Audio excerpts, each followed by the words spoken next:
E aí, gente, tudo bem com vocês? Então, hoje nós vamos fazer uma aula bem especial. Para essa aula, eu convidei um colega meu e amigo, inclusive, que é o Bruno Portela. Ele é prof. de Sociologia e de Filosofia, né, Bruno? Sim. E nós vamos conversar aqui sobre alguns conceitos, né? Alguns conceitos, algumas ideias que envolvem um combo aqui do âmbito da ética, né? E a gente vai tentar fazer uma conversa aqui em que o Bruno vai nos explicar esses conceitos, né, dentro da filosofia, da sociologia, mas nós vamos fazer um link aqui com algumas temáticas atuais, sempre pensando que esses conceitos, eles foram elaborados em determinada época, né, mas talvez a gente possa pensar neles para uma argumentação dentro, né, da redação. E por que a gente está fazendo essa aula, né? Porque muitas vezes eu vejo que o pessoal tenta, né, tenta fazer uma argumentação ali produtiva com a filosofia, mas muitas vezes o conceito ele não fica muito claro, então essa produtividade, né, fica falha, até porque o corretor não tem obrigação, né, de conhecer esses conceitos. Então as coisas precisam sempre ficar muito claras para que haja realmente uma argumentação efetiva. Então, vai ser uma conversa aqui, tá? A gente vai ser uma conversa bem, digamos, informal, não é uma aula, assim, né? Que nós vamos debater a filosofia de forma profunda, mas nós vamos fazer essas relações. Então, Bruno, como que tu quer começar, Bruno? Tu quer começar dividindo por filósofos? Quer começar contando para nós primeiro os conceitos e depois a gente vai conversando sobre temas? Pode ser assim? E aí, Se gente, tudo apresenta bem? aí. Tranquilo? Vamos lá, conversinha informal, então, sobre filosofia, né? Lá na minha terra, isso aí já era morte, já de saída, né? Que é um tema transversal aí da ética. A gente pode fazer, quem sabe, por filósofos. É interessante pensar sempre nas temáticas a partir né, dos próprios filósofos, das correntes que eles estão endereçados, né? Das tradições às quais eles estão relacionados. Daí, deixo pela tua preferência, qual a primeira pessoa a gente abordar. Vamos começar, quem sabe, pela banalidade do mal, pelas questões da filósofa Hannah, que daí a gente pode Certo. conversar sobre temas centrais de violência, de intolerância, né? Quem sabe? Excelente, um baita tema, né? A Hannah Arendt, ela é uma pensadora contemporânea, única, singular, ela realmente cravou o nome dela na história a partir de uma... bom, ela tem várias contribuições, né? Dentro da filosofia, certamente ela já teve grandes contribuições ali trazendo o tema do amor em Santo Agostinho, ela sempre cavocou assuntos assim dentro da filosofia bem intensos, né? Mas o ponto, eu acho que de virada ali, onde a gente começa a conhecer a Hannah Arendt, foi no julgamento do Eichmann, que foi o grande responsável ali pela logística dos campos de concentração. A Hannah Arendt, ela é uma filósofa judia, né, que teve que fugir na época da Segunda Guerra, e depois que acaba a Segunda Guerra e começam os julgamentos, né, de quem viveu, teve essa situação. Ela foi convidada para uma revista para acompanhar o caso do Eichmann, né, que estava sendo julgado. E ela relata em algumas obras ali dela, depois a gente pode falar sobre especificamente quais obras ela trabalhou, mas ela relata que ela estava esperando encontrar um monstro, né? O Eichmann como sendo uma pior pessoa do mundo, imagina, a personificação de quem foi lá e destruiu com tantas vidas, né? De maneira consciente. E quando ela chega lá, ela não vê um monstro, ela vê um cara comum, né? Um homem de meia idade, pai de família, aparentemente inofensivo. O que ela percebe dele é que ele era um cara comum, um trabalhador, que buscava, sei lá, o seu lugar ao sol, e basicamente estava cumprindo algumas ordens ali, fez o que fez sem consciência. Ao ser perguntado se ele se sentia responsável por todo aquele horror, ele disse que não, né? Não, sou inocente, eu só cumpri ordens, né? Quem me deu essa ordem que é culpado, eu não fiz nada. E aí ela entendeu ali, né, que a ideia de banalidade do mal é justamente isso, é a falta de consciência, a falta de percepção, né, de pensamento crítico. Ele não sabia que era culpado por aquilo, ele não se considerava culpado, né, ele só seguiu ordens. Aí ela percebeu, ele de fato, se a gente for pensar, ele não poderia ser considerado, antes desse horror todo, ele não era um cara ruim. Aparentemente era um pai de família, uma pessoa até, né, uma boa pessoa, por assim dizer, né, uma pessoa do bem, e ao não pensar criticamente, não perceber o mal que rodeava a vida dele, ele foi lá e, né, foi o catalisador aí de uma tragédia terrível, né? Não só ele, tantas outras pessoas fizeram isso. Então ela cunha o termo banalidade do mal para dizer que o mal ele não é uma coisa horrível, assim, não é um vilão. O mal não aparece para ti como né, com guampas e pegando fogo, né? Às vezes a gente não percebe. O mal é simplesmente uma ação corriqueira do nosso dia a dia e a gente não percebe. Então é essa a ideia, né, do banal. A gente pode estar sendo mal e a gente pode estar sendo terrível e cruel e não perceber pelo simples fato de não pensar, não raciocinar criticamente. Tá. Eu gostei dessas palavras que tu usou, essa falta de consciência, de criticidade, porque justamente esse conceito ele aparece muitas vezes assim, só pela frequência com que o mal acontece. Mas não é só a frequência, né? Essa falta de pensamento crítico, de parar e ter consciência sobre aquilo que está se fazendo. E aí, Bruno, essa banalização do mal, eu estou pensando aqui em temas, né? Ela é uma banalização que a gente pode pensar só para temas horríveis, por exemplo, violência contra criança, coisas assim, ou questões mais, digamos, que não são tão graves, né? Qualquer ato banalizado, qualquer maldade banalizada, ou a gente precisa pensar mais para esse lado negativo da violência? Ou melhor ainda, vou reformular minha pergunta. A Hannah, ela pensou na banalidade do mal só naquele contexto, ou ela fala ali que pode ser aplicado em outros comportamentos corriqueiros? Ela certamente pensou de uma maneira mais ampla esse conceito, né? Até eu citei antes lá a questão do Santo Agostinho e tudo mais, os medievais, ela leu muito eles. E aí tem uma questão interessante, né, para trazer lá de trás, né? O Santo Agostinho, quando ele vai analisar a ideia do mal, por exemplo, ele tem um impasse na mão, né? Porque Deus, pelo conceito medieval e cristão, Deus ele é sumamente bom, ele é onipotente, onipresente, onisciente, e então não tem como explicar a existência do mal no mundo se Deus é isso. E Santo Agostinho, né? Santo Agostinho, ele não poderia permitir também que se tivesse outra visão de Deus.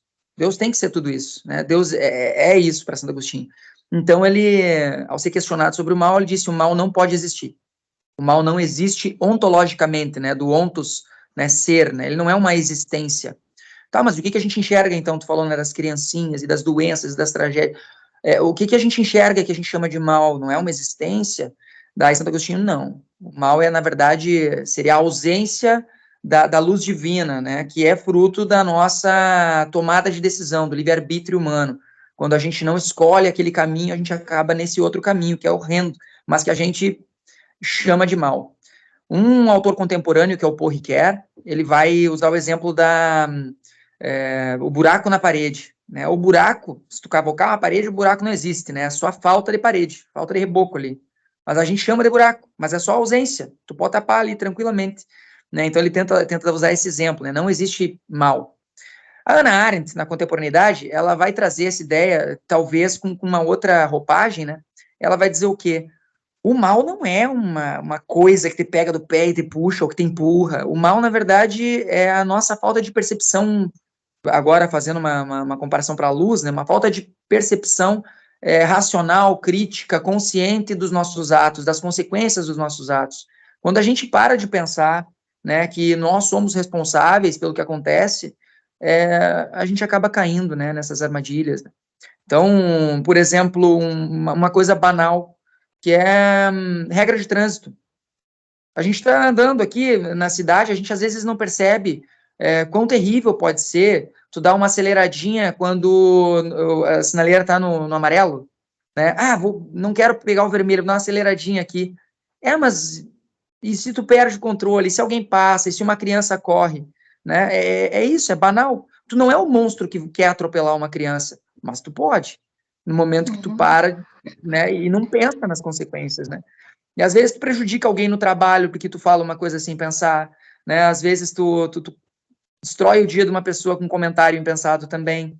Então, tudo isso é o mal e tu não percebe na medida em que tu não pensa criticamente sobre as consequências das suas ações. Então, nesse sentido, é a banalidade. Né? E a banalidade, ela fica cada vez maior, e eu acho que aí está um pensamento central da Hannah Arendt, ela fica cada vez maior quando a gente começa a perceber que, politicamente, a gente está deixando cada vez mais de lado o pensamento crítico. A gente aceita, por exemplo, governos totalitários, ideologias prontas sem pensar. E a gente está cada vez mais conformado, tranquilo e buscando o nosso lugarzinho ao sol, né? Trabalhando, conseguindo meu dinheiro, conseguindo, né, realizando os meus objetivos pequenos e deixando de pensar questões políticas, questões éticas, que lá na antiguidade grega e romana era o que havia de mais elevado. A gente já não pensa assim mais. A gente já deixa para o governo resolver questões, né, políticas e, enquanto isso, a gente resolve a nossa vida material. Então, esse é um grande problema para ela. A gente está cada vez menos consciente. Isso é uma característica da modernidade mesmo, né? A gente pode fazer essa relação com o próprio conceito de individualismo, dessa nossa necessidade de consumo, né? O ter em detrimento do ser, tá tudo relacionado, né? Então, ela é contemporânea, né? Então, ela está explicando justamente o que a gente vive. Muito bem. Aí, agora que tu falou de questões, de ser prejudicar alguém no trabalho, né? Aí eu estava pensando aqui num tema interessante que pode vir, né? Não só no Enem, mas em qualquer outra prova, que é a questão do assédio moral. Desculpe. Que o assédio moral parece uma coisa bem que ninguém sabe, né? Ninguém vê, mas é uma coisa que acontece todos os dias, né? É bem corriqueiro também, inclusive, o assédio moral no trabalho. E não é uma questão só de chefe com empregado, né? O assédio moral acontece entre colegas também. Então, a gente pode trazer a discussão também, a banalização do mal, nesse tema, por exemplo, nesse sentido. Sem dúvida, dá para fazer alguma relação aí, né? Principalmente pensando em questão empresarial, dentro do trabalho, a gente sempre tem uma hierarquia. E isso é algo interessante, né? Quando tu tá na metade ali, no meio do elo, às vezes o que vem de cima tu aceita e passa adiante, né? Então tu recebe uma ordem e tu, como geralmente um bom funcionário, tu quer fazer aquilo que a empresa tá te pedindo porque tu pensa, né? Tu projeta crescer dentro da empresa e isso é uma coisa que a gente desde sempre é ensinado e deseja. Então às vezes a gente acaba cedendo, não percebendo ou fazendo vista grossa violências, inclusive participando delas, né? E certamente daria para fazer uma relação aí.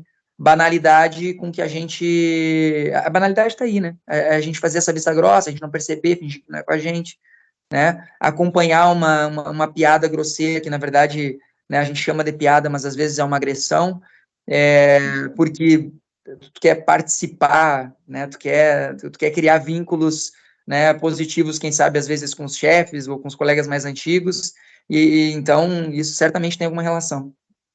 É a questão do pertencimento, né? Ou o medo também de ser excluído. Isso. Tem alguma... Agora eu vou te fazer uma pergunta meio bruxa, tá? Que eu sou muito curiosa. Existe alguma filosofia que explique, assim, essa questão do medo de ser escanteado, digamos assim? O medo de não ser aceito socialmente? Certamente muitos autores tentaram, né, explicar essa nossa natureza, né? Eu vou citar dois, eu gosto muito dos clássicos, né? Vou citar dois aqui rapidamente, bem conhecidos. Um deles é o Aristóteles, ele vai dizer que é da natureza do homem ser político e social, né? O homem é zoon politikon. Então, se um animal político, se ele não vive na cidade, se ele não vive em comunidade, se ele não vive junto com outros, ou ele é uma besta ou ele é um deus, né? O Aristóteles dizia. E claro que ele não é um deus. Então, se ele não vive com os outros, ele certamente é alguma coisa inferior a um homem. O Thomas Hobbes, que é aquele grande moderno lá, esse é um dos clássicos, assim, ó, a gente acaba focando muito na parte negativa dele, mas ele foi fantástico na época dele em analisar a natureza humana. Ele fala muito das nossas pulsões, né, das nossas paixões, sentimentos, desejos, e ele basicamente explica, a partir de uma ideia de psicologia moral, como o ser humano funciona. O medo é um dos maiores motivadores do ser humano, né? A gente pode mudar totalmente a nossa maneira de viver em função do medo. Inclusive, o estado de natureza lá, hipotético, do Hobbes, né? Ele é um estado de muita violência, de guerra de todos contra todos, né? Ele pensa assim, antes da sociedade, como deveria ser o homem, né? O homem provavelmente era um bicho muito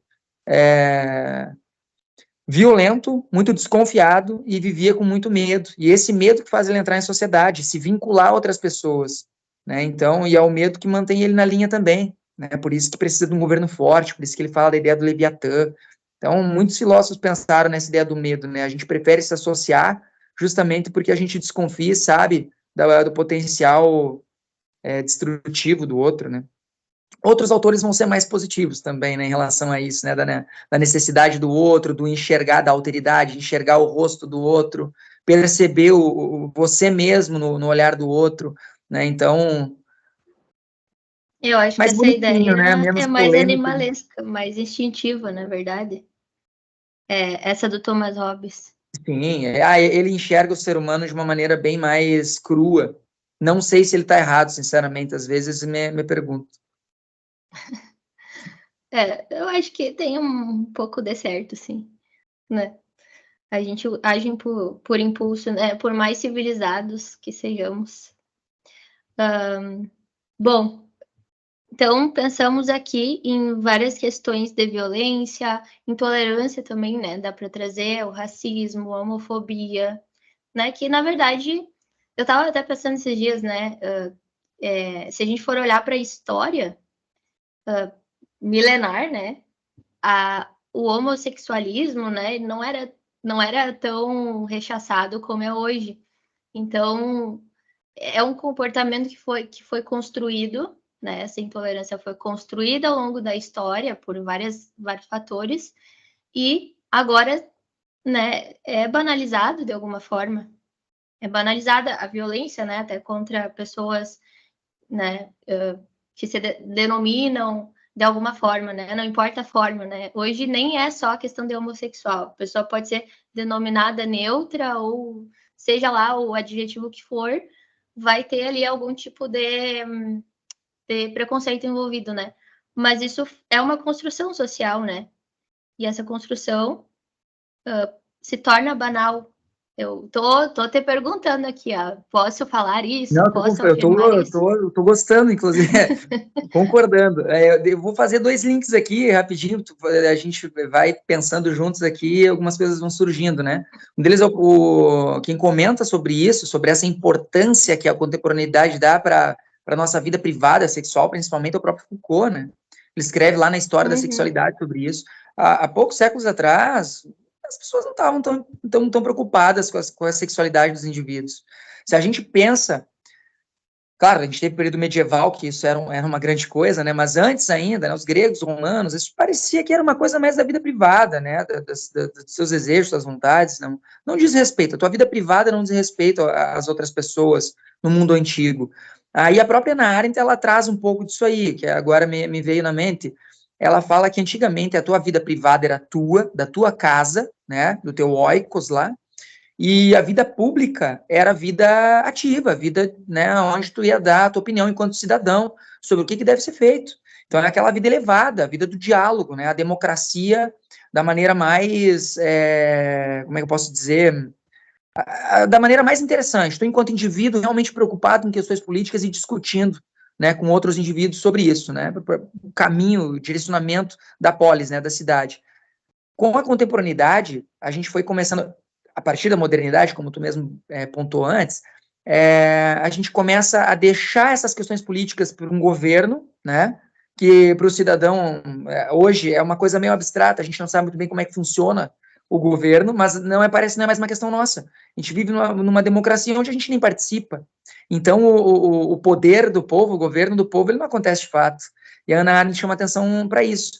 A gente deixa o público, que é a coisa importante e elevada de discutir, para um governo, né, que às vezes abusa, né, inclusive desse poder, e a vida privada, que era privada e era minha, agora eu exponho e eu divido. Então eu abro a minha casa para outras casas que são privadas e eu me abro para até para uma certa violência, né? Porque somos todos diferentes. Então a gente abre a nossa vida, cria um monte de questões e discute questões que eram da vida privada e para de discutir questões importantes que são questões públicas, políticas, éticas, né? Relacionadas ao nosso lugar comum, né? Chega a ser um paradoxo, porque ao mesmo tempo que há um individualismo, né, uma falta de pensamento coletivo, as pessoas se importam com o que os outros fazem, né? Aí, né, se condena a ação do outro, mas ao mesmo tempo eu não tô nem aí pro outro. Então chega a ser um paradoxo. Isso tem relação bastante, essa questão de expor a casa, como tu falou, ela tem relação com as redes sociais, com essa era digital que a gente vive, né? De que tudo é uma exposição elevadíssima. Eu estava lendo esses dias até, eu não sei se tu conhece, o nome dele é Gilles Lipovetsky, acho que é o nome dele, que ele traz um conceito de hipermodernidade. Ele não acredita na pós-modernidade, sim numa hiper, né? Que é um aumento, digamos assim, né, em que tudo hoje é hiper, né? Tudo é aumentado, tudo é exagerado, inclusive essa exposição. Sem dúvida. Tá cada vez. Acho que na verdade não faz tanto tempo assim que a gente começou a lidar com redes sociais da maneira como a gente lida, né? Eu não sei se faz muito mais do que uma década, é pouco, é muito pouco, e mudou totalmente a nossa maneira de relacionar com os outros, né? Essa superexposição que a gente está vivendo, essa divisão, essa discussão, a gente bota uma foto e alguém embaixo comentando na hora, né? É muito recente. Eu não tenho ideia de quais vão ser as consequências né, desse novo momento, mas já está parecendo muito negativo. Está parecendo bem complexo, né? Ao mesmo tempo que a tecnologia nos auxilia muito, também nos traz uma certa fragilidade, né? Abre uma possibilidade para inúmeras violências que a gente nem pensava antes. Mas aí a gente pode voltar na Hannah, né? Porque o que eu falo para a galera, assim, nas aulas, né? As redes sociais não são um problema em si, o problema é o ser humano, né? Que banaliza essas questões. Por exemplo, sei lá, surge alguma coisa polêmica ali na rede social e automaticamente a pessoa vai lá e compartilha e já mete o pau, né, em cima do comportamento alheio e é uma coisa automática, é naturalizado, né, banalizado, enfim, alguns sinônimos aqui. Então, enfim, acho que eu sempre falo, eu acho que não é o problema, não são as redes, né, porque as redes sociais são feitas de pessoas. Então, são as próprias pessoas, né, o problema. Só que as redes, claro, elas potencializam, né, a violência e os discursos de ódio justamente porque elas têm um alcance ilimitado, né? Não existem limites para o alcance da rede. A gente pode pensar, quem sabe, também, no fundo, claro que o problema sempre é o humano, né? Mas existe algumas ferramentas nas redes sociais, assim, alguns algoritmos que talvez auxiliem nisso, mesmo que indiretamente, né? Por exemplo, a gente tem, naturalmente, uma busca por uma aprovação, né? Por aprovação alheia. E, às vezes, o fenômeno de ter curtidas, tu saber que quanto mais comentários tiver, né, mais gente vai poder olhar o teu conteúdo, mesmo para alguém que está postando uma coisa banal do seu dia, né, essa pessoa ela quer ser vista, ela está ali para isso, né, ela quer expor algo que ela considera, ela precisa da aprovação dos outros, então o algoritmo ele joga um pouco com isso. Se tu colocar uma coisa absolutamente banal, tranquilo, no teu dia a dia, talvez não tenha tanta interação. Agora, algo polêmico, tem muita interação. Então, parece que existe aí quase que um direcionamento, né, Quanto mais polêmico, mais engajamento. Então, tem gente que já busca algo polêmico para postar no seu dia a dia. Já pensa numa opinião que vai ferir. É muito estranho isso, né? É uma maneira de ser notado, de fazer parte dessa rede maior. É algo.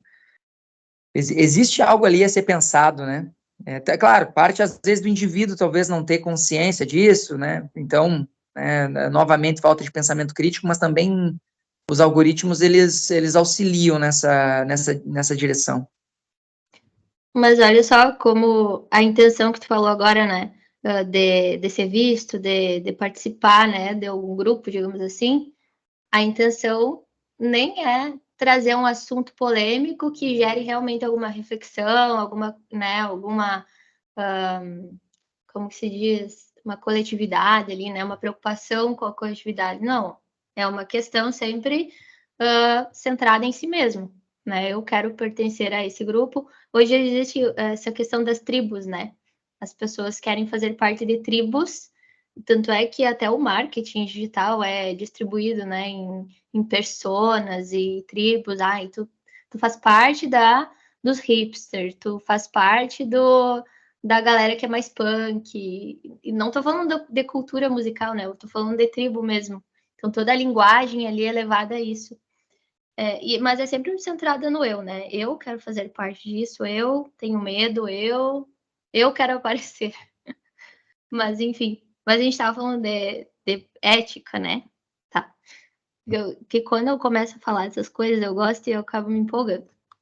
Gostamos, E claro. aí, eu vou até fazer um link agora, indo já para a questão da. Tá, a gente estava falando de banalidade do mal, de ações corriqueiras e tal, e a gente pode pensar isso no meio ambiente, né?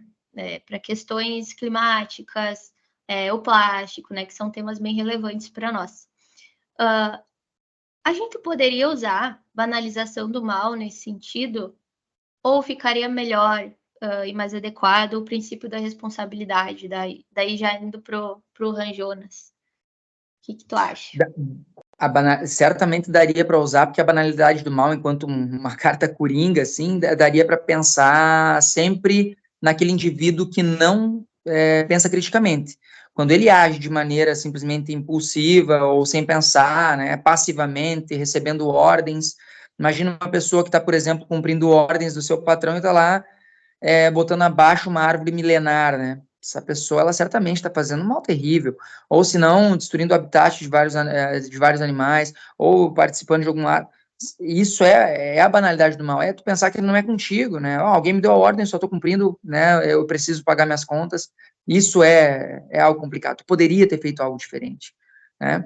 Mas a tua sugestão ali de pegar o princípio da responsabilidade para esse tema é bem mais interessante, porque o Hans Jonas, ele pensou assim, ele foi lá e colocou justamente isso, né? Todas as éticas, elas estão centradas na ideia do ser humano, né? Ou no indivíduo ou no círculo, né, o humano. Mas nunca a gente pensa, parece que nas gerações futuras, né, naquilo que vai acontecer no futuro. É sempre no agora, no centro humano e agora. E aí, o que acontece? Né? A gente tá vendo impactos gigantescos aí, ambientais no mundo, né, com a superprodução, um mundo muito consumista. Ele certamente bebeu em muitas fontes ali do pessoal da Escola de Frankfurt, são alemães também, né? O que ele pensa? Uma nova ética, uma ética que realmente vai fazer a diferença, ela tem que pensar nas consequências das ações, não para o agora, né, não para o logo depois, mas sim para as gerações futuras. O que vai acontecer, né, para os nossos filhos, netos, bisnetos, enfim, né? Que tipo de água eles vão tomar? Que tipo de ar eles vão respirar? Então, nesse sentido, a gente tem que incluir, sim, pensamentos em relação à preservação ambiental, né, a maneira como a gente está cuidando do nosso mundo, né? Porque talvez a gente não veja esse impacto tão forte na nossa vida ainda, né? Mas certamente as gerações futuras vão ver. Então, a ideia do princípio da responsabilidade é sempre pensar as ações considerando uma vida digna e boa no futuro, né? A vida possível no futuro, sempre, um mundo bom no futuro. Então, certamente uma boa referência para usar. É um mundo bom e habitável, né? Não só bom, mas possível. Um Uhum. mundo possível que não seja apocalíptico. Tá, mas, né, brincadeiras à O mundo parte. possível é ótimo, é um mundo possível.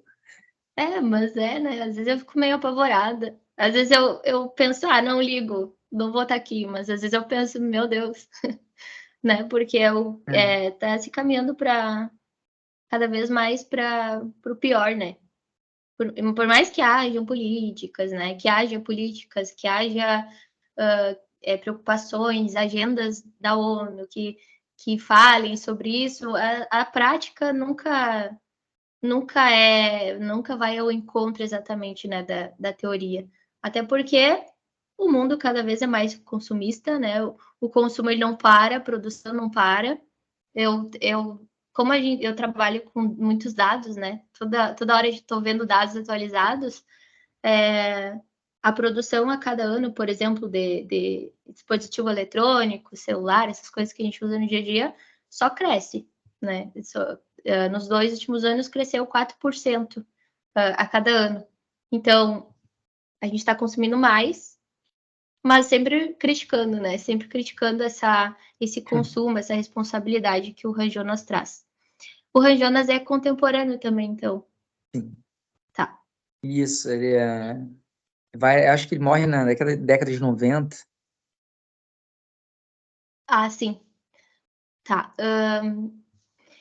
E, bom, estamos falando de questões, então, de banalização de falta de criticidade, e quando eu estava falando em falta de criticidade, me veio à cabeça algo que usam bastante também, né, na redação, que é o Kant, né, aquela teoria da minoridade intelectual.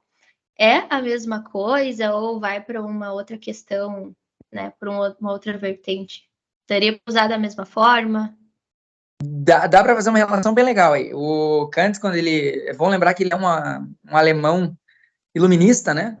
Esse aí morre lá, 1804 ele morre. Então, assim, ó, ele pega de 1724 até e vive 80 anos. Ele pega uma época onde a gente ainda tinha que afirmar que a razão ela era capaz de ter conhecimento seguro sozinha. A gente já tem, claro, as evoluções científicas, mas a gente ainda tem muita desconfiança, né? É uma época onde estão se desenvolvendo as enciclopédias, uma busca por uma linguagem menos obscura, uma linguagem mais, né, científica e filosoficamente clara. O Kant ele usa a ideia da maioridade da razão no sentido de que a gente está acostumado a seguir regras, valores e costumes dados, né? E a gente não pensa, a gente não tem autonomia do pensamento, a gente sempre segue alguma coisa, sejam leis, né, leis positivas, como leis do direito, né? Então, nesse sentido, se na minha cidade, se no meu país as leis são essas, eu vou entender que o bem, a noção de justiça, bem e honestidade tem a ver com essas leis, né? Só que nem sempre é assim. Eu tenho que saber pensar e ter autonomia também para poder, às vezes, questionar uma lei que não é justa. Nem toda lei é justa. Os modernos souberam É disso uma muito bem. construção também, né? Claro. E As aí, leis. outra questão que ele vai trazer é que, às vezes, também a nossa heteronomia, ou seja, a gente se deixa levar pelos sentimentos, pelos desejos e por tantas coisas que também sofrem influência de construção, de criação, né, da linguagem, e não pensa criticamente sobre isso. Então, a autonomia da razão é isso. É eu não seguir cegamente a teoria de outra pessoa, a religião de outra pessoa, ou a regra de outra pessoa. Eu tentar pensar enquanto ser humano racional, e ele botava essa razão com R bem maiúsculo, né? Enquanto ser racional, eu tenho acesso a tudo, né? Eu estou no topo. Qualquer ser humano racional tem que entender como funciona a moral, tem como entender como funcionam as outras razões. É uma razão, né, que atravessa todos os seres humanos. Então, a noção do que é certo, do que é errado, tem que estar muito clara para a gente. Essa é a ideia da autonomia. Então, às vezes, é muito fácil a gente justificar as nossas ações dizendo que, mas eu achei que ia acontecer tal coisa. Mas aí tu não controla a consequência. O que tu controla é a intenção. Se a tua ação foi uma ação racional, por puro dever, né, como ele fala, tá bom, é uma boa ação. Agora, se a tua ação foi pensando no resultado que ia ter, já é uma ação interessada, não é uma ação que tem valor puro. A teoria kantiana, ela é bem... Não sei se a gente pode falar um pouquinho mais dela. Pode, Eu me sim. emociono. O Kant, ele é Gostamos, um... inclusive. O Kant ele é um cara que ele tem uma teoria muito única, assim, enquanto filósofo, né? Tanto na epistemologia quanto na ética. Ele está respondendo a várias tradições da moral que traziam uma ideia bem interessante, até para mim. Eu acho interessante aquelas ideias do tanto Aristóteles quanto dos helenistas, né? Se tu quer ser feliz, o que tu deve fazer? Essa é a pergunta, né? Todo ser humano quer ser feliz. A gente nem pergunta mais qual é a finalidade da vida, a gente já sabe. é ser feliz. O que a gente tem que fazer para ser feliz? Aí sempre tem alguma resposta ética, né? Daquele ethos grego, assim, de como eu devo viver. Kant ele diz que essa pergunta é meio complicada, porque nós somos seres humanos, participantes de dois mundos, por assim dizer, que é o mundo sensível, né, e o mundo racional. Enquanto um animal, né, atravessado pela sensibilidade, eu sigo os meus instintos. Os meus instintos, eles querem o conforto, né, querem prazer, querem tranquilidade. Mas a minha razão não é assim. A razão para Kant é prática, ela não quer o teu conforto e a tua felicidade. Ela quer que tu faça boas ações, mesmo que isso te traga uma sensação ruim. Por exemplo, é exemplo clássico, né? Devolver o troco na padaria. Nem todo mundo fica feliz devolvendo um troco que tu não tem, né? Pá, tu pensa naquele dinheiro assim, poxa, não foi erro meu, caiu na minha mão, poderia ficar com ele. Mas quem tem, né, essa racionalidade, né, que o Kant fala, vai saber que é o teu dever devolver. Ah, mas ninguém vai ficar sabendo. Não, mas tu sabe. A tua racionalidade sabe. E tu sente isso como uma obrigação, porque a razão, ela é prática. Ela influencia a tua sensibilidade. Então, ela vai, às vezes, contra teu próprio desejo. Daí, isso é bem, como é que é, característico do Kant, né? Essa ideia de autonomia como controle total das tuas emoções. Se tu é um ser racional, tu consegue. Olha só, controle total. Eu tô anotando umas coisas aqui. Ali. Não que isso seja Aham. fácil, né? A nossa sensibilidade ela é muito forte, mas que a gente diz que é possível. Sim. Tanto é que aquelas ideias que ele traz lá de imperativo categórico, né, e tudo mais, né, que é nós somos capazes de criar leis para ação. Algumas delas são bem tranquilas, né? Por exemplo, quando a gente cria o imperativo hipotético. Se eu quero entrar numa universidade, eu preciso estudar. Então eu coloco para mim algumas regras. Todo dia eu vou estudar um pouco, né? Sempre vou escrever sempre uma redação para tentar, né, melhorar minha escrita. Se tu não tem interesse em entrar numa universidade, não tem por que tu criar essa regra para ti, né? Ué, vai jogar videogame, vai fazer outra coisa, vai trabalhar. Agora, o hipotético é assim, o categórico não é. O categórico é uma lei que a tua razão, ela já vem, é um mandamento mesmo, né? Então, tu deve agir assim, tu deve ser honesto, né? Tu deve cumprir as tuas promessas. Ah, mas e se eu quiser? Não tem se eu quiser, a razão ela vai dizer que tu deve. E se tu descumprir, no mínimo culpado tu vai ter sentir, né? A culpa já é uma consequência. Uhum. Ele chega a trazer o sentido de liberdade, assim, a pessoa só é livre se ela pensa de forma autônoma?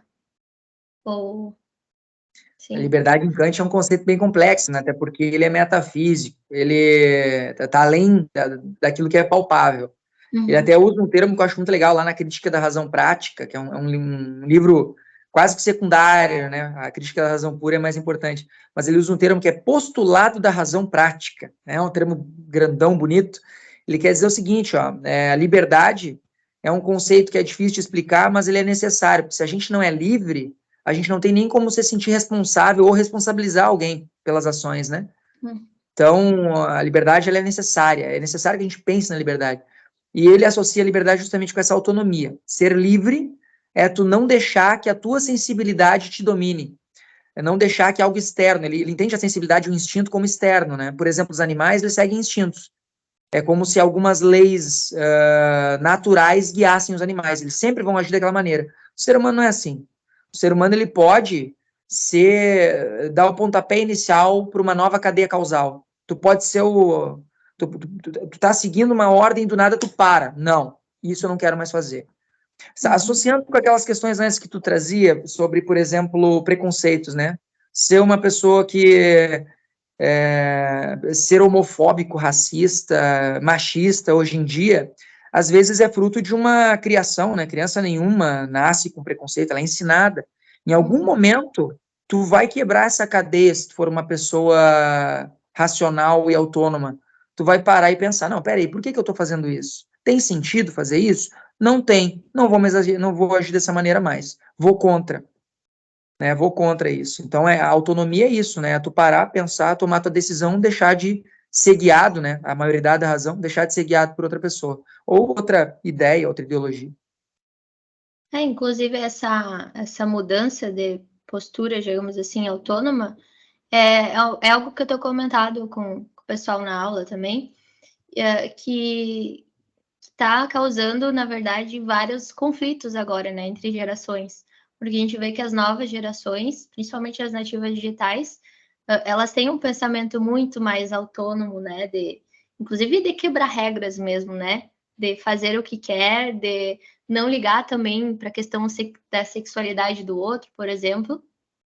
E aí entra-se em conflito com as gerações mais tradicionais, né? Que, por exemplo, às vezes mantém alguma tradição, algum pensamento, sendo preconceituoso ou não, né?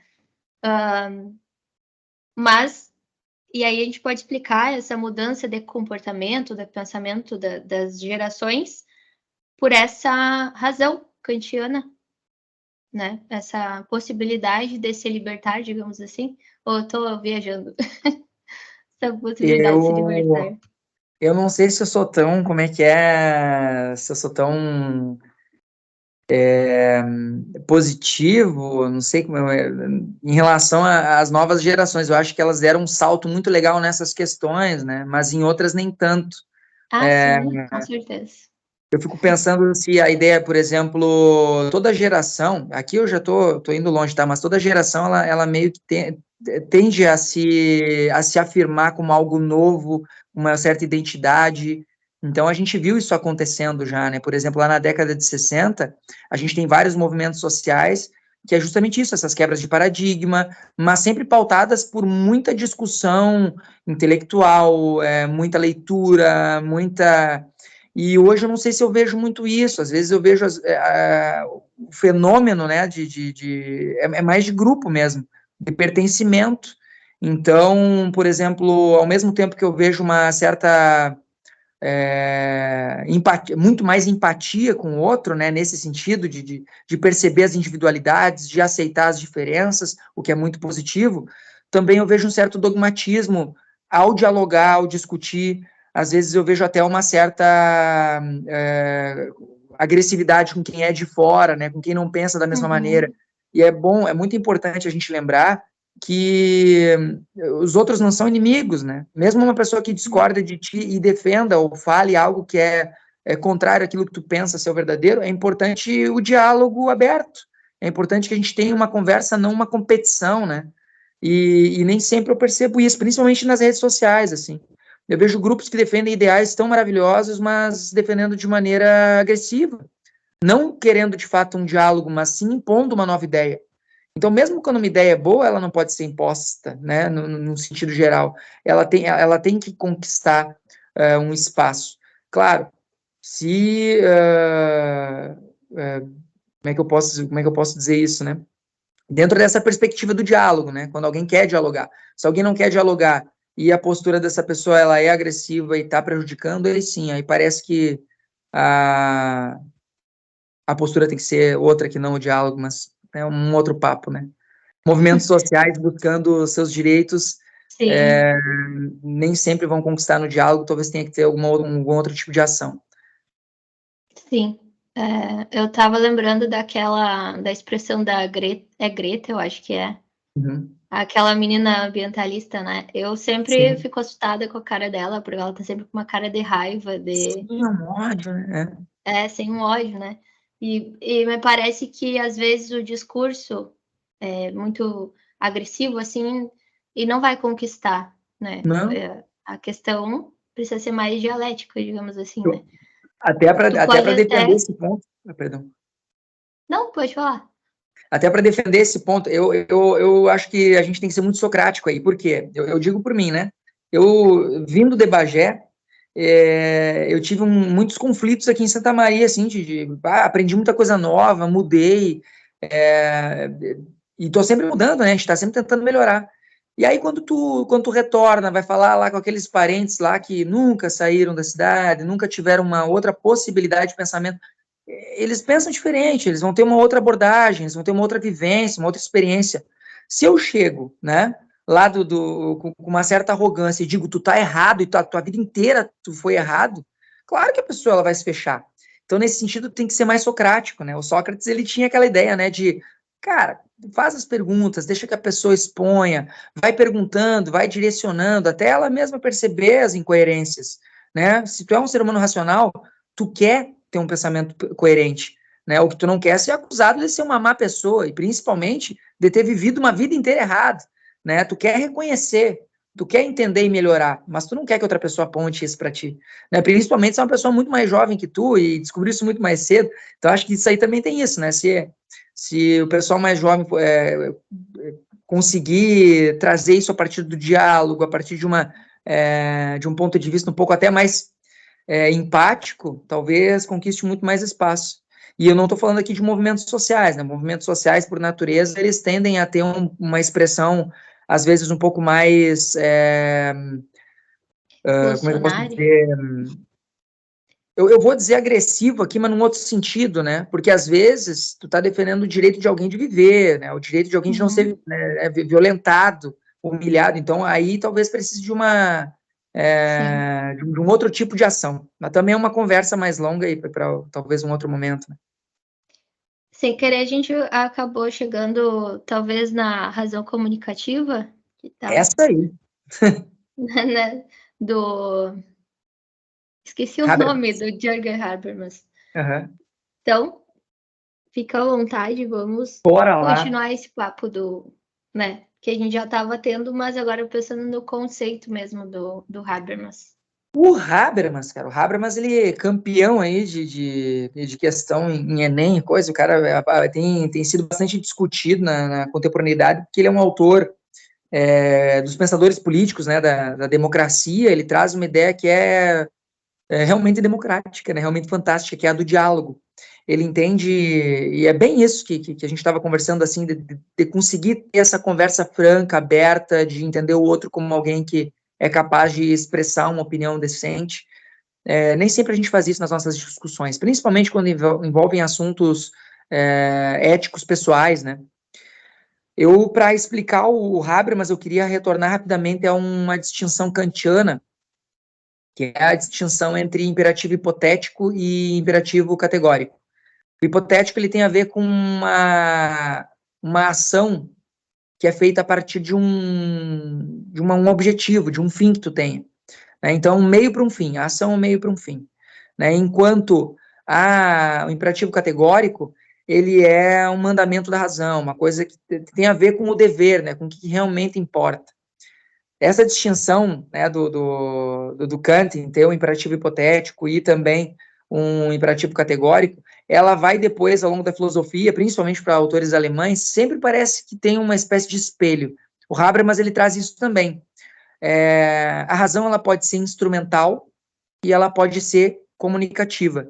A razão do seu uso instrumental, ela é muito visível no mercado de trabalho, principalmente pós a ascensão do capitalismo, pós a Revolução Industrial. Lembrando que, salvo engano, o Habermas, acho que ele é da segunda geração da Escola de Frankfurt, né? Então ele está bem dentro dessa discussão aí. Razão instrumental é uma razão que tu usa para atingir teu objetivo. No mundo do trabalho, ela é muito bem-vinda. Tu quer, por exemplo, vender mais, então tu usa a tua razão instrumental. Que estratégias eu preciso adotar para ter uma maior venda? Que estratégias eu tenho que adotar para alcançar tal objetivo? Mesmo em termos de competição no mercado de trabalho mesmo, né? A razão instrumental ela é bem-vinda para competir. Mas no mundo público, na vida pública, na vida política, na vida ética, né? Aquilo que a gente gera, a vida que a gente tem com a nossa família, sabe? Com os nossos pais, avós, amigos, com cidadãos, enfim. A razão instrumental ela não é bem-vinda, porque tu não está competindo aqui. Tu está convivendo com as pessoas, né?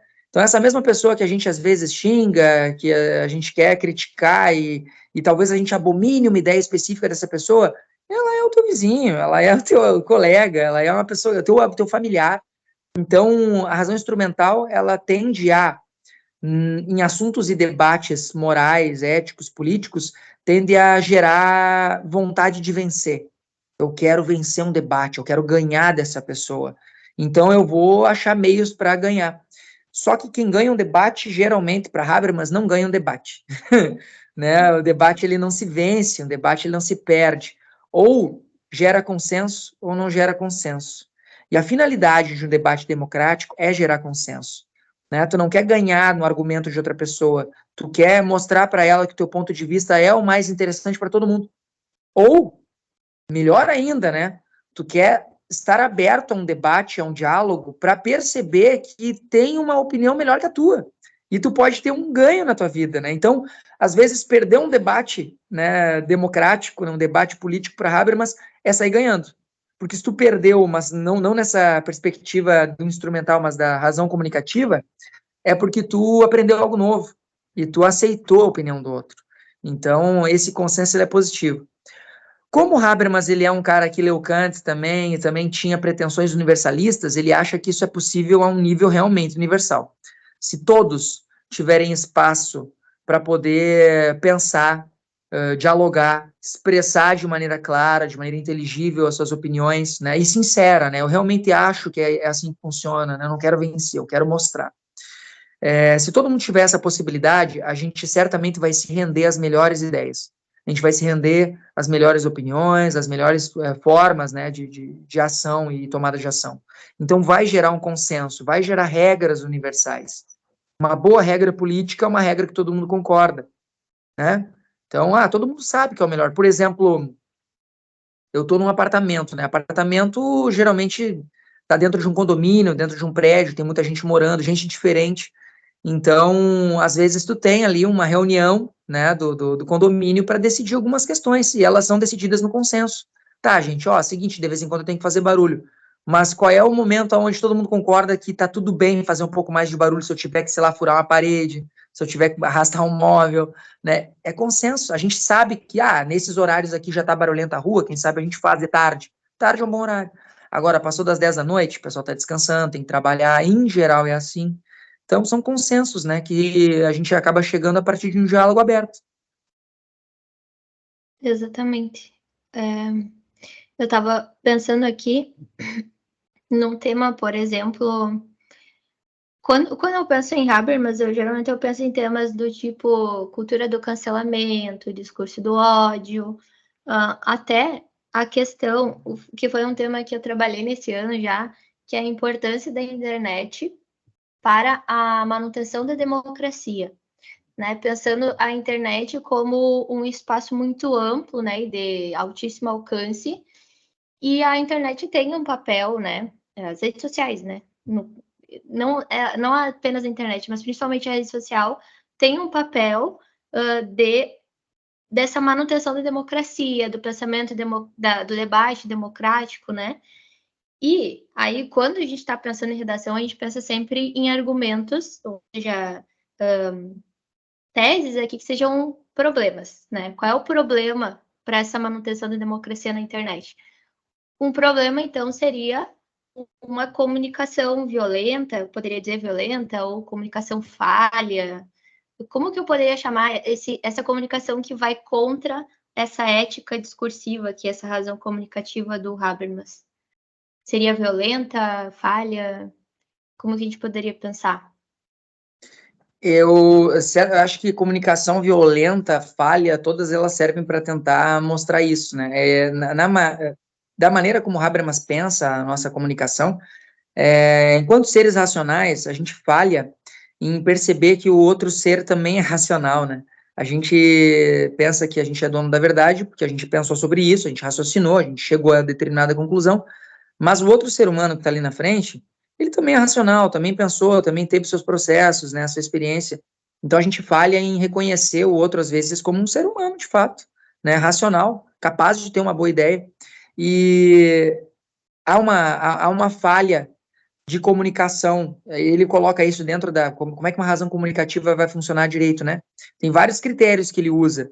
Por exemplo, a falha quando a gente não sabe comunicar de fato, ou seja, a gente não é inteligível. Imagina uma pessoa que é absolutamente acadêmica, e às vezes a gente peca, né, por ser acadêmico, e não consegue expressar uma ideia e só fica citando conceitos absolutamente acadêmicos, não pode dar um exemplo, né? Esse caso é um caso de falha de comunicação. Tu tem que entender que o outro ele tem que ser capaz de entender aquilo que tu está comunicando. Então, o critério de inteligibilidade é importantíssimo dentro de um diálogo realmente democrático.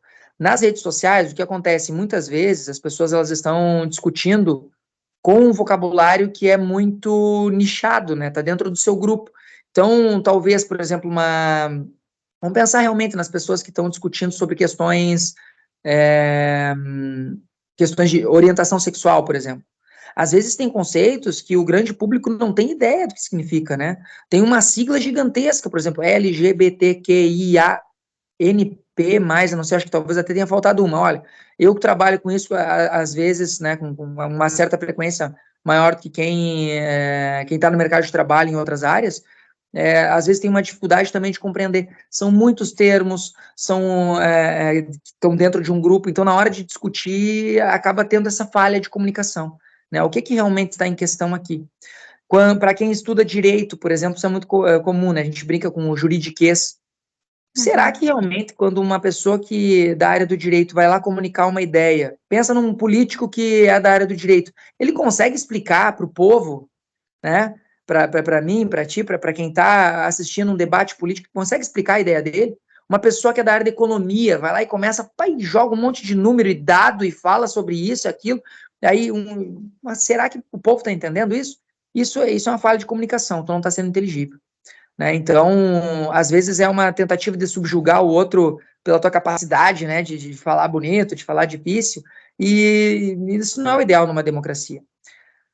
Uma coisa interessante de pensar também é que, apesar dos problemas, né, que as redes sociais trazem, de fato é um excelente canal para que a gente possa expressar, compreender, unir, aprender, né, e se expressar não, mas e criar também um vínculo com grandes grupos, né, e fazer pressão política. Principalmente no Brasil, não só o Brasil, né, mas principalmente o Brasil que a gente vive, não é um país que a gente pode dizer que é plenamente democrático. A democracia brasileira não é perfeita, a gente vota, né, vota alguém para representar a gente e parece que ali pausa a nossa participação política. E um país realmente democrático, ou seja, onde o governo, o poder é realmente do povo, a participação política tinha que ser muito maior. Então, em países democráticos, a gente tem plebiscitos, referendos o tempo inteiro, né? A ideia da democracia participativa, assim, acontece. E aqui, o que a gente vê? Que muitas vezes a internet é esse meio a partir do qual as pessoas conseguem, né, expressar suas ideias, às vezes fazer abaixo dos assinados, né, e criar uma certa pressão para que haja uma participação popular mesmo, né? Então há um aspecto bem positivo aí. Minimamente uma participação, né? É. Eu estava pensando aqui também, nessa questão ainda da razão comunicativa, a gente pode pensar, deixa eu elaborar a pergunta aqui, dentro de núcleo familiar, tá? Porque, por exemplo, assim, deixa eu pegar um tema aqui. Existem temas que a galera traz como argumento, né, como problema ali a ser discutido, que é a falta de diálogo na família. Deixa eu pensar um tema aqui de informação, gravidez na adolescência. Aí a galera traz ali, o problema, né, da gravidez na adolescência é uma falta de diálogo, uma falta de conversa mais aberta na família sobre esse assunto que tem um certo tabu, né? Então, muitas vezes, adolescentes não têm orientação porque a família tem, né, um distanciamento para falar, né, de sexualidade.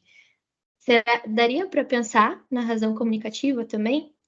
De alguma forma? A gente tem, e esse é outro dos critérios, né, que ele usa para a razão comunicativa, é esse critério, né, de estar aberto àquilo que o outro tem a oferecer. Às vezes a gente tem a nossa ideia, ela tá fechadinha, né, parece que a gente já sabe tudo um pouquinho e a gente só quer impor ela às outras pessoas, né. Quando a gente usa a nossa razão instrumental, e a maior parte das pessoas fazem isso, e em casa também, né, os pais, por exemplo, né, é assim e deu, né, eu sou tua mãe, eu sou teu pai, né, enquanto tu morar aqui, aí tem, e às vezes alguns argumentos de autoridade, né, é a idade, é o tempo, é a experiência, é o dinheiro, é qualquer coisa, e tu nunca ouve o que a pessoa tem para falar. Às vezes o adolescente tem algo interessante para dizer, né? Às vezes ele quer expor alguma coisa também, e é o teu momento de parar de agir como alguém que sabe tudo né? E tentar dialogar.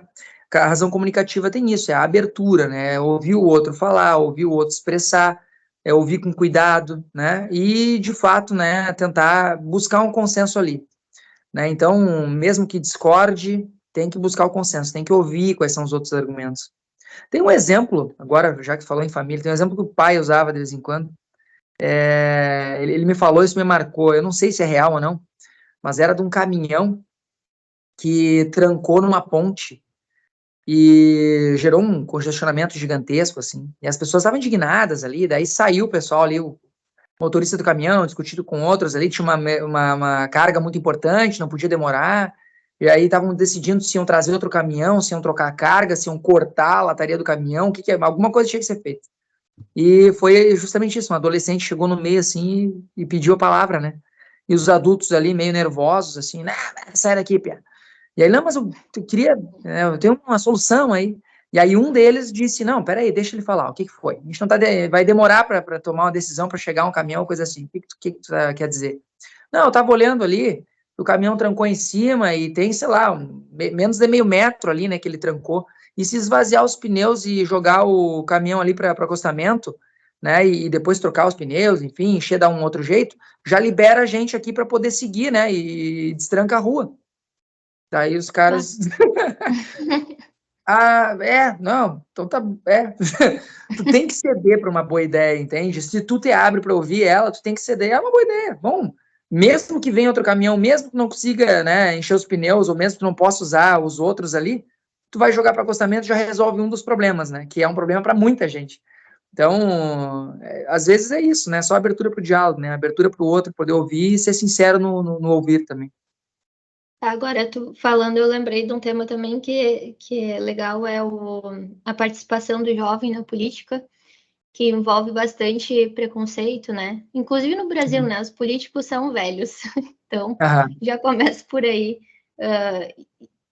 Agora a gente tem uma tendência, né, de gente nova na política, né? Eu digo nova de idade, e tem várias figuras aí que, por mais polêmicas que sejam, a gente vê que o preconceito, o argumento contra os mais novos não é porque as ideias são erradas, mas sim porque ele é muito novo.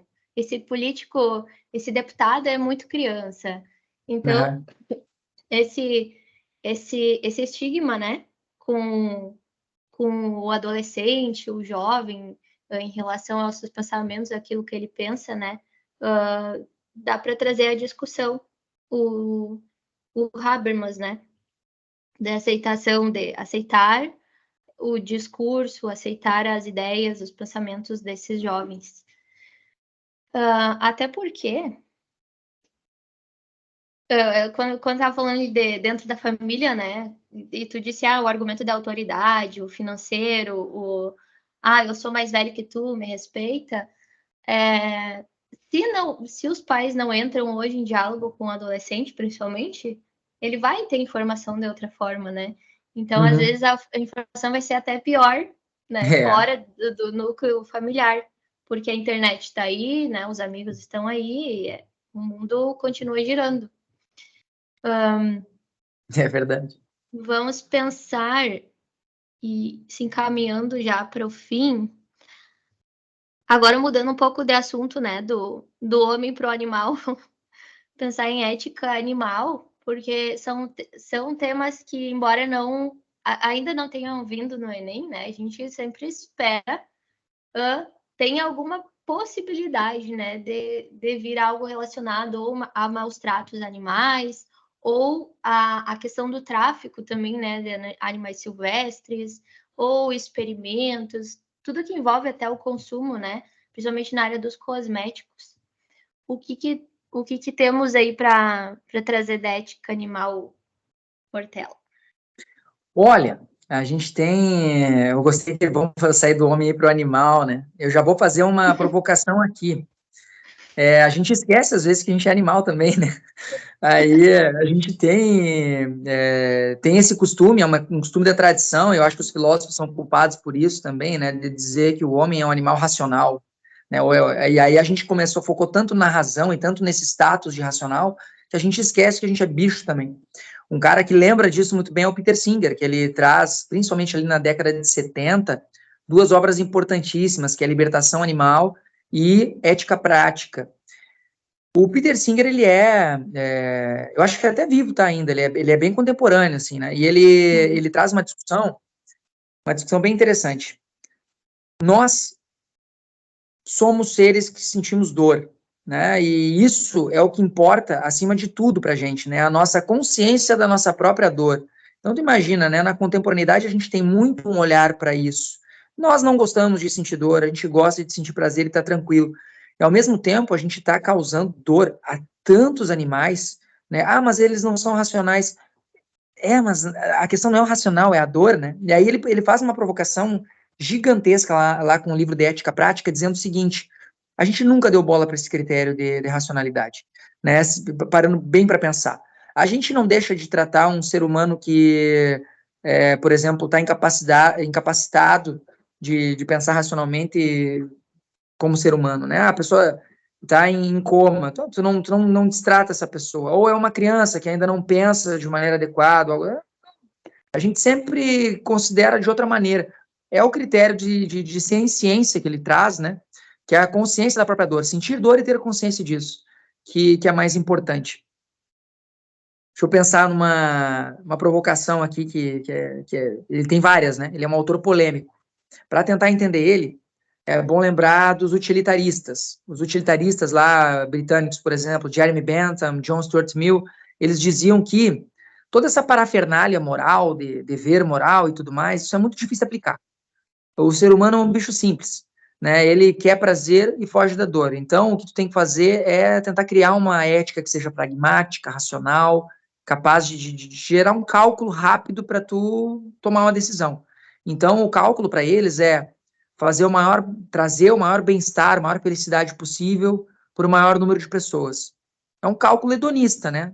Do hedonismo lá grego, assim, daquele pessoal que achava que o prazer era a finalidade da vida humana. O Singer, ele faz a mesma coisa, ele traz esse pensamento utilitarista para a contemporaneidade e adiciona os animais no cálculo, né? Maior bem-estar possível para o maior número de pessoas e animais, né? Porque sim, né? Não tem por que excluir eles, não tem um motivo para excluir eles. Ele, inclusive, faz uma análise dos grandes mamíferos, né? Como gorilas, eles têm uma capacidade de raciocínio semelhante a crianças de, sei lá, até 2 anos de idade, por exemplo. Né? Então, a ideia de racionalidade, ela não é nossa só mais. A gente sabe disso há décadas. Né? Os animais têm, por exemplo, aquela gorila Coco, ela conseguia se comunicar com linguagens de sinais. Como é que a gente vai dizer que animal não tem racionalidade? Aves conseguem resolver problemas lógicos, usam instrumentos. Então, esse critério ele já caiu para o Peter Singer. O que ele sugere, então? Que a gente comece a considerar os animais nas nossas decisões morais e, principalmente, pare de usar produtos de origem animal, pare de consumir animal, a gente não precisa mais se alimentar de animais também. Ele sugere sempre uma alimentação, né, vegetariana ou vegana. E, principalmente, acabar com a indústria da dor, da tortura, né? Porque para que a carne chegue na nossa mesa, a gente não caça, né? A gente deixa isso para a indústria. A indústria ela é muito cruel. A indústria ela confina os animais, alimenta de maneira inadequada, tortura, transporta os animais de maneira inadequada também. Então é muita dor, né? O animal sente muita dor, muito sofrimento a vida inteira para que a gente possa consumir uma carne mais saborosa.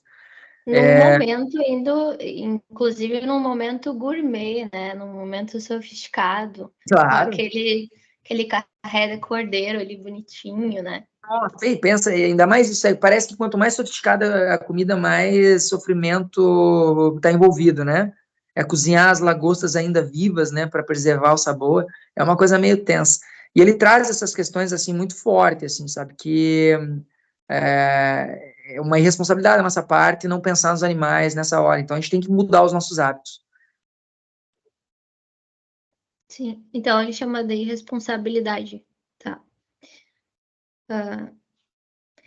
Eu pergunto porque justamente quando a gente está argumentando ali no texto, né, a gente na verdade não vai trazer só o ideal do pensador ali, mas o que acontece de forma contrária, né? Então, o contrário dessa ética animal pensada aqui pelo Peter Singer é uma irresponsabilidade, eu poderia dizer uma responsabilidade moral?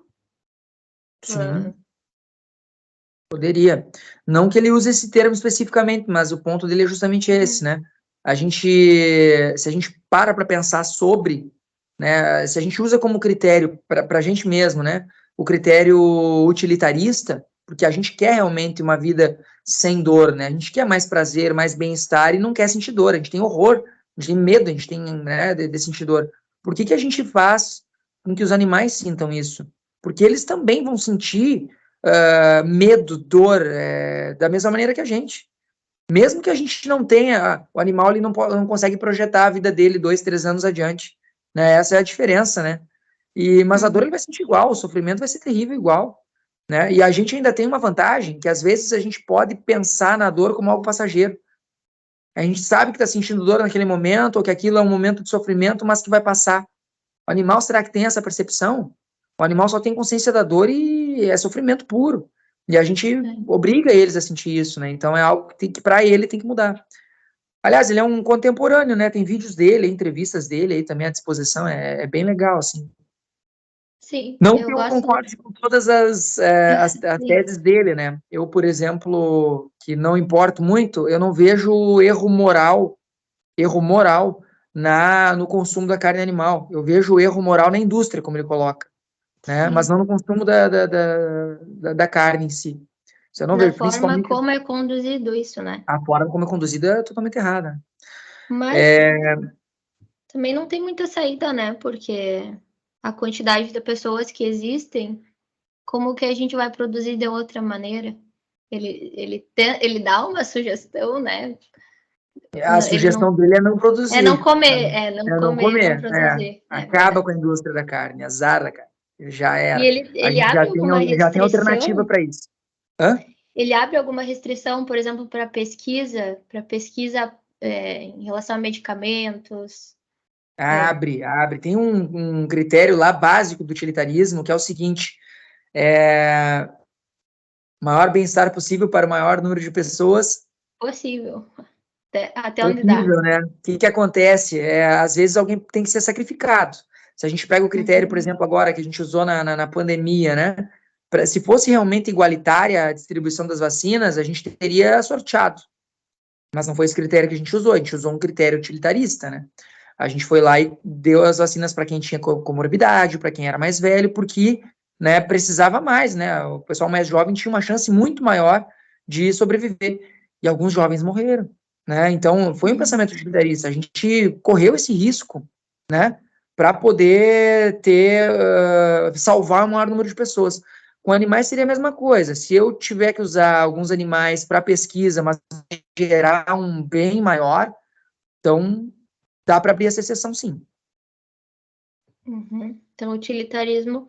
Agora, foi bom tu mencionar o Stuart Mill, por exemplo, porque é um filósofo que eles é sociólogo ou filósofo que eles usam bastante, né, com essa ideia da coletividade, justamente isso, de pensar num bem maior, né, para o maior número de pessoas possível. E essa galera aí, eles, tanto o Bentham quanto o Mill, eles eram muito ligados à política, né? Foram políticos, né? Então, o Mill foi defensor dos direitos das mulheres na época dele. Então, eles realmente estavam pensando numa ética que fosse fácil de aplicar e politicamente compreensível, né? Se tu diz para a pessoa que tu tá querendo o bem da maior parte das pessoas e tu mostra a partir de um cálculo que isso é possível a partir daquela ação, as pessoas elas aceitam. As pessoas elas entendem, elas concordam, né? A gente realmente quer, não tem para todo mundo. Como é que a gente vai fazer essa distribuição, né? Em geral as pessoas aceitam, por exemplo, se tu não tem comida para todo mundo, cara, alimenta quem está com mais fome, alimenta quem está com mais necessidade, né? Seria meio que aquela ideia de tratar de forma desigual para promover uma igualdade? Essa ideia aristotélica aí da equidade, se a gente entender o critério utilitarista como um critério de justiça, sim, né? Quem vai trazer isso principalmente vai ser um outro autor contemporâneo que é o John Rawls, né? Ele traz bastante essa ideia de equidade, mas sim, às vezes a nossa ação ela tem que ser desigual para gerar justiça, né? Uhum. E aí, só para finalizar e dar um gancho a mais dessa questão da justiça, porque tu falou justiça, eu já lembrei de outra coisa, de outro autor, que é o Sartre, que é bastante mencionado também no sentido que nós devemos agir diante de injustiças sociais, algo assim, né? Não é uma ideia utilitarista, né? É uma ideia mais existencialista. Tem alguma diferença aqui no modo de trazer a ideia em algum tema, em alguma discussão? Tem uma diferença. Não é proporcionar o bem para o maior de número de pessoas possível, né? É para qualquer pessoa, é um dever, digamos assim. Isso. O Sartre, ele tinha bom, filósofos existencialistas têm isso em comum, né, de tentar enxergar o outro com mais empatia, né, enxergar no outro um eu, né, então tem essa ideia muito forte. No caso do Sartre, acho que o ponto central dele é que ele tem uma ética voltada à ideia de liberdade, né, ele vai dizer o seguinte: o ser humano ele não foi projetado, ele não é algo que tem um projeto de vida já pronto. Não, ninguém criou o ser humano para fazer uma determinada coisa. O ser humano simplesmente se descobre existente aqui. E no momento que se descobre, ele tem que dar um sentido para a própria existência, ele tem que projetar a própria existência. Isso significa que a gente é absolutamente livre. Tem até uma frase, né, dele lá que somos condenados à liberdade, né, condenados a sermos livres. E isso nos traz uma responsabilidade enorme, porque se nós somos totalmente livres e não temos nenhum projeto pré-pronto, nós vamos criar um projeto para a nossa vida.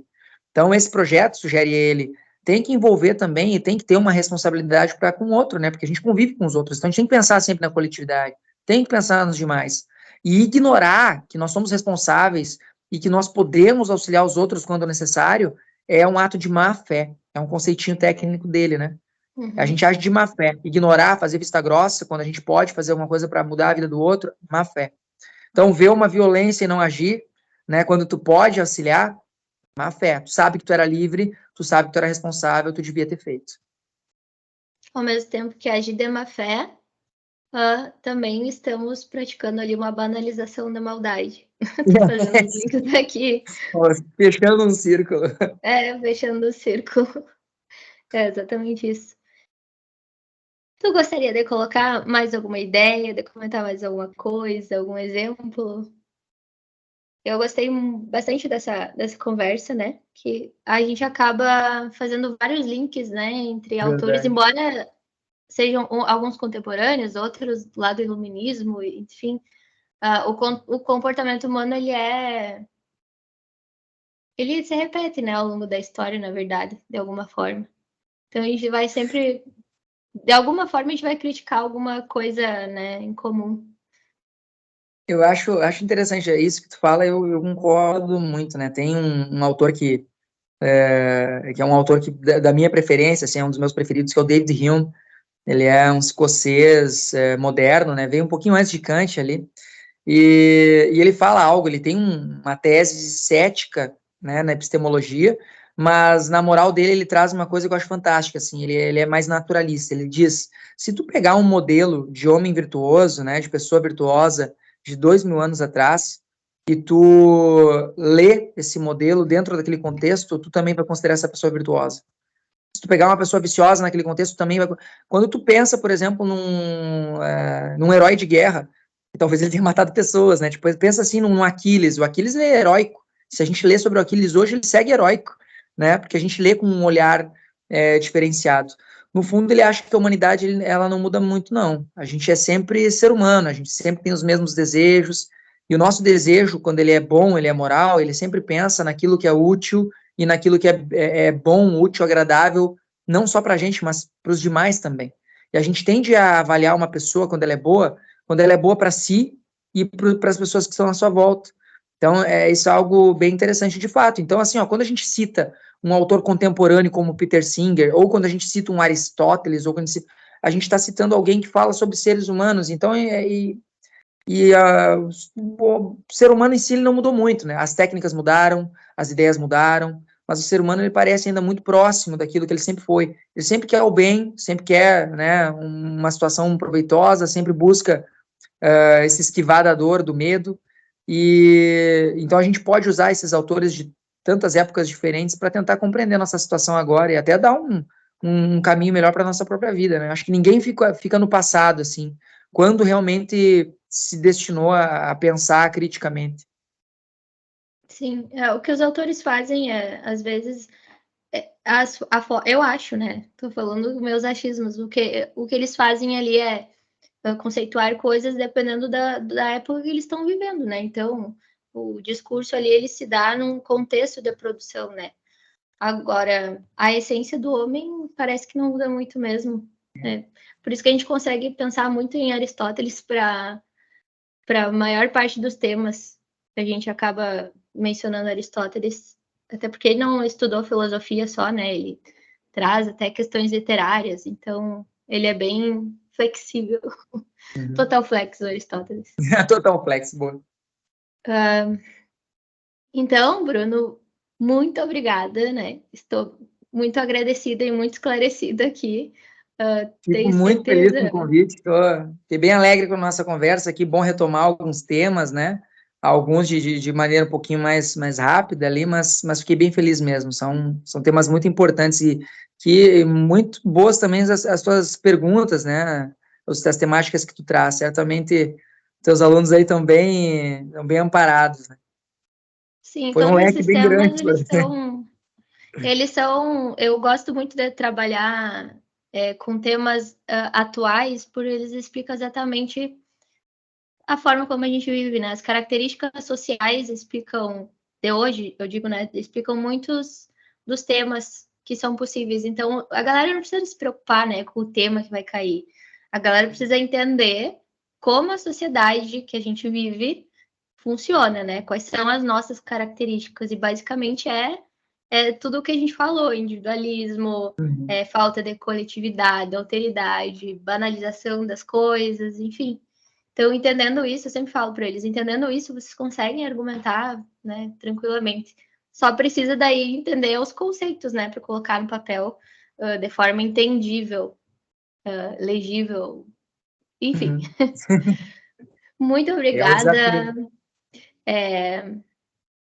Que a gente possa ter outros encontros, inclusive, né, no futuro, Ah, tomara. para a gente pensar em outros filósofos também, outras teorias. Então, vamos ficando por aqui, Perfeito. tá bom? Um Um grande abraço, beijo, então. um Valeu mesmo, tá? abração.